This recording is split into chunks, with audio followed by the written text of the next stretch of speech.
Break के बाद आपका दोबारा इस्तकबाल है और आप इस वक्त देख रहे हैं बैटल ऑफ लद्दाख। और बैटल ऑफ लद्दाख में अब पहले सबसे बड़ी खबर जो हम आपको बताने जा रहे हैं वो सरहद बिल्कुल भी नहीं है, बल्कि सियासी महाज पर बड़ी खबर इस वक्त लद्दाख से ये आ रही है कि लद्दाख के अंदर लद्दाख ऑटोनॉमस हिल डेवलपमेंट काउंसिल लेह के चुनाव होने थे, यानी पहाड़ी तरक्याती काउंसिल लेह के चुनाव होने थे। उस चुनाव को लेकर इलेक्शन कमीशन की तैयारियां हो रही हैं। डिस्ट्रिक्ट इलेक्शन अथॉरिटीज को कहा गया है गियर अप हो, मीटिंग्स का सिलसिला तेज हुआ है, पॉलिटिकल पार्टीज ने भी अपनी एक्टिविटीज बढ़ा दी है। लेकिन आज के दिन और अभी की सबसे बड़ी खबर जो इस वक्त लद्दाख से है वो ये है कि ऑल पार्टीज मीटिंग हुई है और इस ऑल पार्टीज मीटिंग के अंदर एक बड़ा डिसीजन लिया गया है जिसमें कहा गया है कि कोई भी पॉलिटिकल पार्टी जो है वो लद्दाख ऑटोनॉमस हिल डेवलपमेंट काउंसिल के चुनाव में हिस्सा तब तक नहीं लेगी जब तक 6 शेड्यूल के तहत अनाउंसमेंट गवर्नमेंट ऑफ इंडिया की तरफ से नहीं होगी। एपेक्स कमेटी पीपल्स मूवमेंट की तरफ से एक डिटेल स्टेटमेंट और प्रेस कॉन्फ्रेंस दे दी गई जिसमें कहा गया कि चुनाव का बहिष्कार बाइकॉट तब तक जब तक 6 शेड्यूल नहीं आता है। आज इसी पर हम चर्चा करेंगे और हमारे साथ बात करने के लिए लद्दाख से इस वक्त सीधे फॉर्मर मिनिस्टर और पीपल्स मूवमेंट के सीनियर लीडर श्रवण दोरजे साहब इस वक्त ज्वाइन कर चुके हैं। बहुत बहुत शुक्रिया दोरजे साहब मेरे साथ ज्वाइन करने के लिए। फॉर्मर मिनिस्टर रह चुके हैं, इसलिए सियासत और एडमिनिस्ट्रेशन दोनों पहलुओं को अच्छे तरीके से दोरजे साहब समझते हैं। बहुत शुक्रिया sir, thank you sir join करने के लिए। सबसे पहले आज की मीटिंग क्यों इतनी इंपॉर्टेंट है और जो ये डिसीजन आया है क्या ये यूनैनिमस डिसीजन सबका है या कोई इससे बाहर भी है? जी, आज का जो हमारा डिसीजन है मैं समझता हूँ लद्दाख की हिस्ट्री में एक बहुत बड़ा डिसीजन था। यहाँ पिछले कुछ 1 महीने से खासकर हमारे जो सीनियर लीडर्स हैं लद्दाख के, चिक्से मोनेस्ट्री के हेड लामा जी जो कि फॉर्मर राज्यसभा मेंबर भी हैं और तुरान साहब एक्स मेंबर पार्लियामेंट हैं और रिगजिन जोरा साहब जो कि एक्स मिनिस्टर हैं, हम चारों के क़यादत में हम लोगों ने एक मूवमेंट यहाँ पर चलाया था लद्दाख को 6 शेड्यूल का दर्जा दिलाने के लिए। तो ये बात हमें इसलिए करना पड़ा क्योंकि जो जब पार्लियामेंट में पिछले साल 5 अगस्त को हमारे होम मिनिस्टर साहब ने आर्टिकल 370 को एब्रोगेट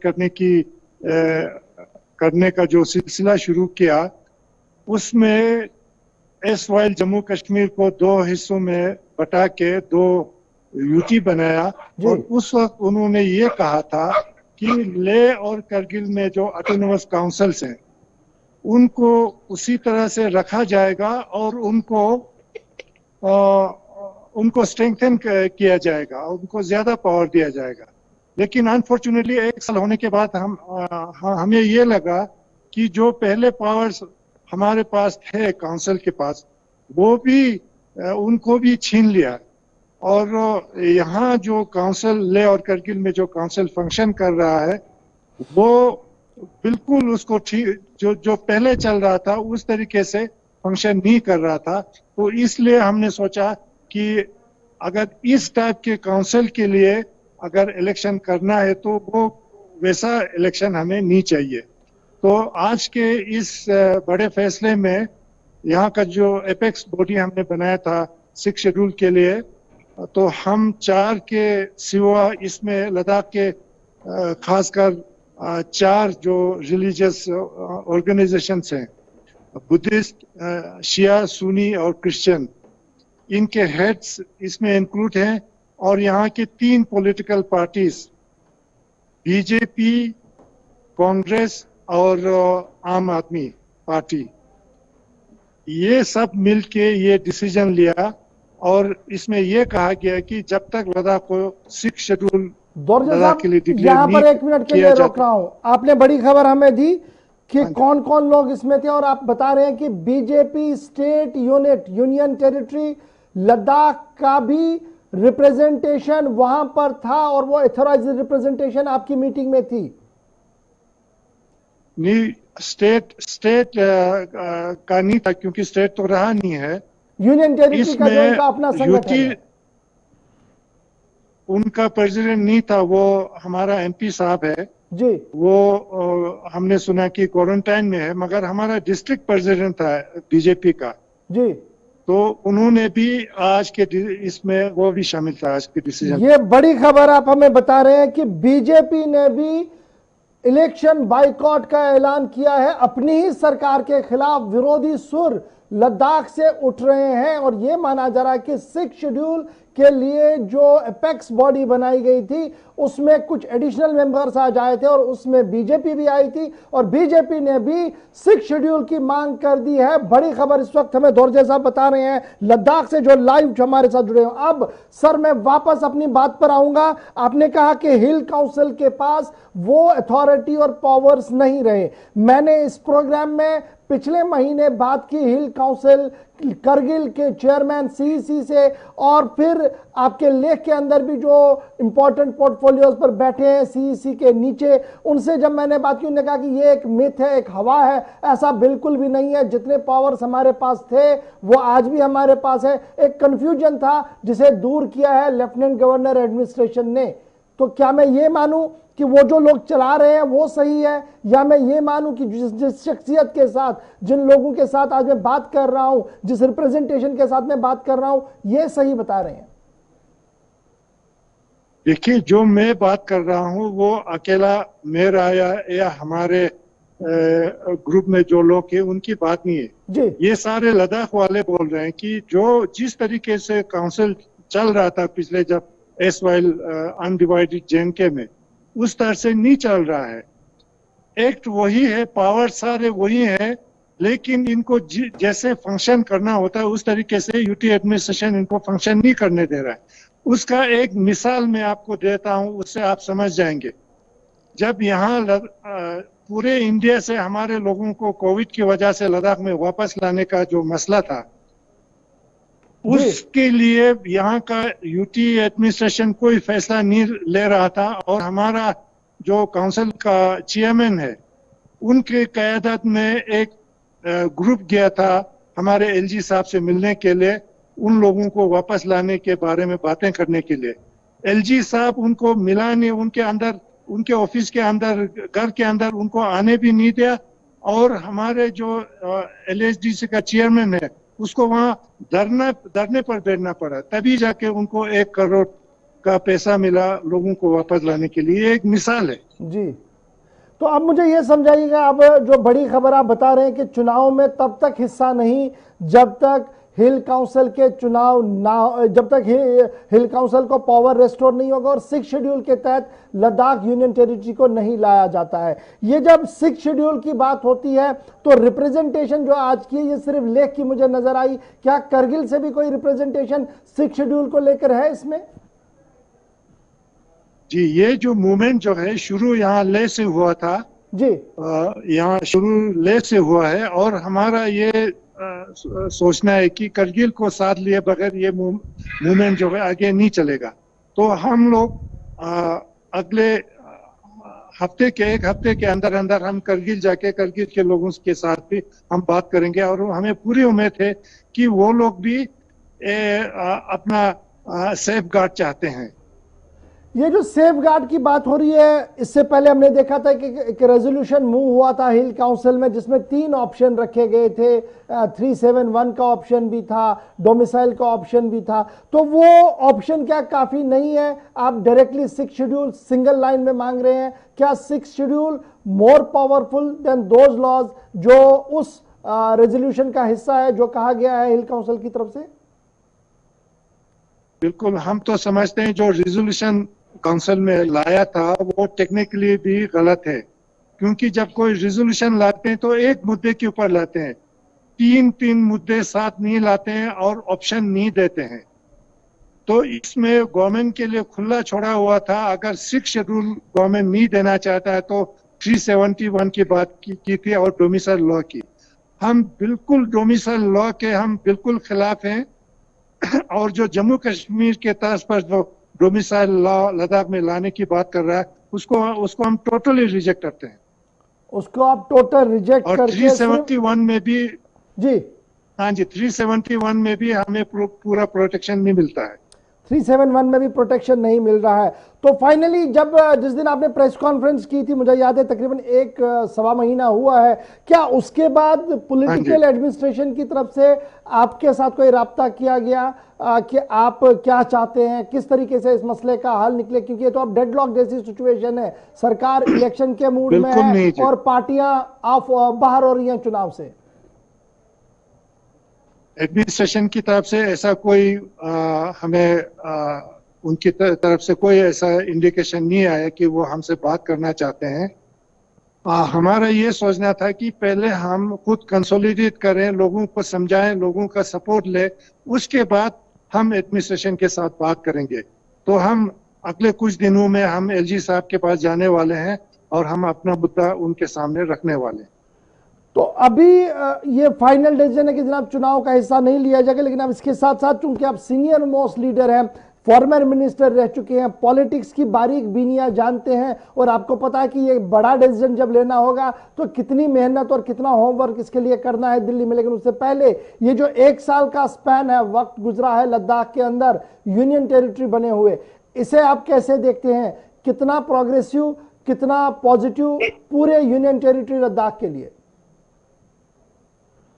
जो पिछले 1 साल का हमारा तजुर्बा रहा है यूटी लद्दाख में, वो बिल्कुल हमारे सोच के बराबर नहीं रहा।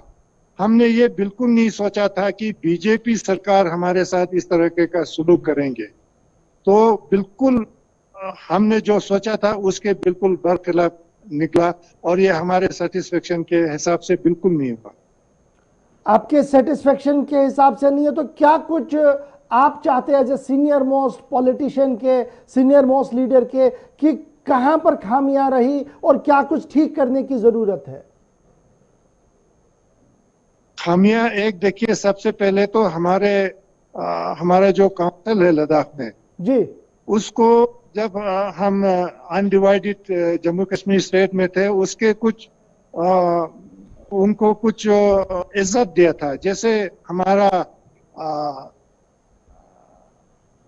चीफ एग्जीक्यूटिव काउंसलर है, उसको कैबिनेट मिनिस्टर का स्टेटस दिया था।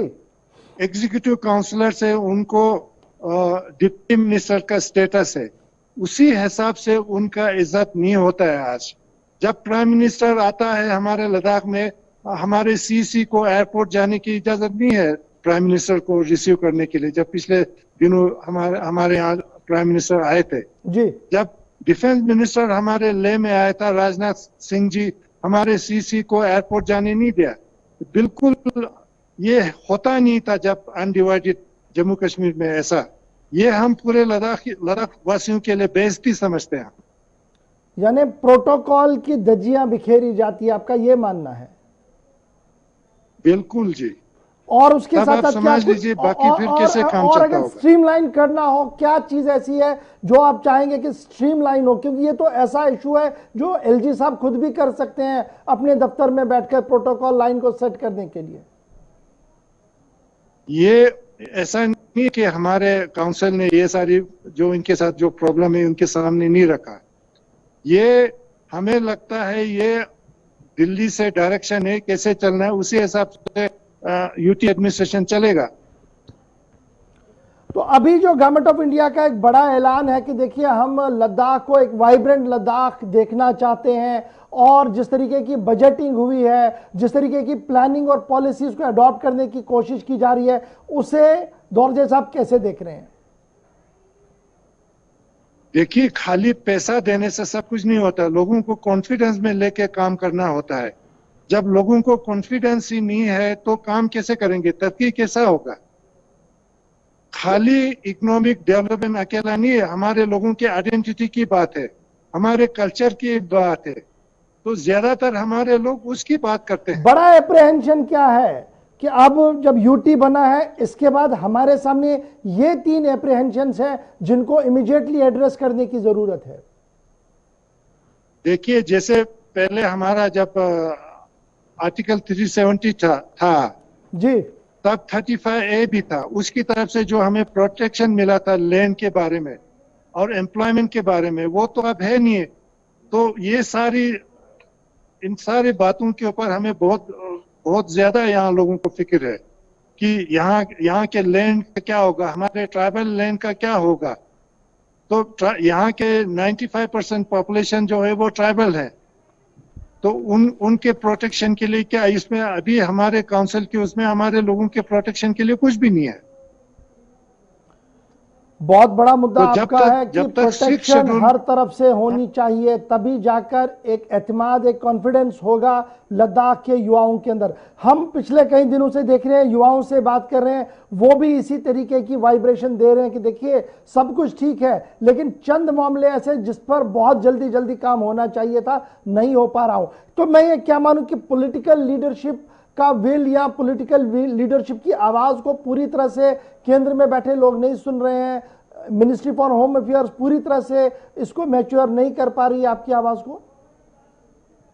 बिल्कुल नहीं सुन रहे, तभी तो जाके कल रिसेंटली पार्लियामेंट में अभी रिसेंटली बयान आया होम मिनिस्ट्री का कि लद्दाख को 6 शेड्यूल देने का वो अभी बिल्कुल नहीं सोच रहे हैं। और उनके हिसाब से जो हमारे LHDC दोनों को जो ले करगिल को जो पावर्स दिए हैं वो काफी हैं उनके हिसाब से, लेकिन हमारे हिसाब से बिल्कुल नहीं है। तो और क्या चाहते हैं आप? जो पावर्स हैं इसके अलावा हिल काउंसिल को क्या इख्तियारात होने चाहिए? देखिए, हम सीधी सीधी बात है, हम जो नॉर्थ ईस्ट के 4 स्टेट्स में है 6 शेड्यूल जी, उनके तर्ज पर हम लद्दाख में भी 6 शेड्यूल चाहते हैं, जिसमें जो हमें जितने भी खादशात हैं उन सब का समाधान उसमें 6 शेड्यूल। तो क्या हिल काउंसिल विद लेजिस्लेशन की जो मांग है वो उसमें पूरी होती है? हाँ बिल्कुल, जैसे बोडोलैंड टेरिटोरियल काउंसिल का हम मिसाल लेके देखें, उनको वहां पर लेजिस्लेटिव पावर्स है, जितने सब्जेक्ट्स काउंसिल को ट्रांसफर किए उन सब के ऊपर कानून बना सकते हैं वो लोग। बहुत बहुत शुक्रिया नामग्याल साहब मेरे साथ ज्वाइन करने के। लद्दाख से इस वक्त की बड़ी खबर कि तकरीबन 12 पार्टियों की तरफ से इलेक्शन बाइकॉट का ऐलान किया गया है, और इसमें भी बड़ी खबर जो है वो ये है कि बीजेपी भी सिग्नेटरी है, बीजेपी के रिप्रेजेंटेटिव की तरफ से भी साइन किया गया है उस इलेक्शन बाइकॉट मुहिम के तहत जो मुहिम शुरू कर दी गई है लद्दाख के अंदर। एपेक्स बॉडी जो है पीपल्स मूवमेंट की, उन्होंने आज प्रेस कॉन्फ्रेंस करते हुए इस बात का ऐलान किया कि जब तक लद्दाख के अंदर 6 शेड्यूल को इन्फोर्स नहीं किया जाता है तब तक हिल काउंसिल लेह के चुनाव में कोई भी पार्टी हिस्सा नहीं लेगी। फटाफट से जो मेंबर जिन्होंने साइन किया है उनमें ST रिचकबोला साहब है जो फॉर्मर राज्यसभा मेंबर है, थुकसन चौंग साहब है फॉर्मर पार्लियामेंटेरियन रहे हैं, और दोरजे साहब है जो अभी हमारे साथ है फॉर्मर मिनिस्टर रहे हैं, और उनके साथ साथ प्रेसिडेंट ऑल जैन के Gompa association, president Ladakh Buddhist association, president Anjuman Imamia, president Anjuman Moinul Islam, president Christian community, former minister and president territorial Congress Rigzin Jora, और उसके साथ साथ district president Bharatiya Janata party, convener आम आदमी पार्टी और प्रेसिडेंट लीफ ने भी इस मेमोरेंडम के अंदर साइन किया है। तो इस तरीके से 12 पार्टियों की तरफ से अनाउंस कर दिया गया है कि चुनावी बहिष्कार होगा तब तक जब तक 6 शेड्यूल नहीं होगा। लद्दाख की बात चल रही है।